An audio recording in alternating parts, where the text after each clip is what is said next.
கண்ணிமைகளை வருத்தி கனவுகளை துரத்தி மென்மனதினால் முடித்த மூக்குத்தி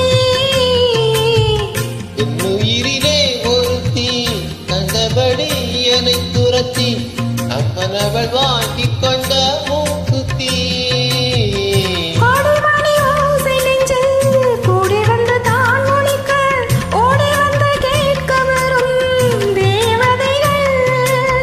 குடமலர் மாலை கொண்டு தூவவிட்டு துண்டிவிட்டு குடவிட்டு வார்த்தவரும் வானவர்கள் அங்கே வரும் நேரம் அம்மா ஆசை விளக்கேற்றதம்மா பூமரப்பாவை நீயடி இங்கு நான் பாடும் பாமர பாடல் கேளடி.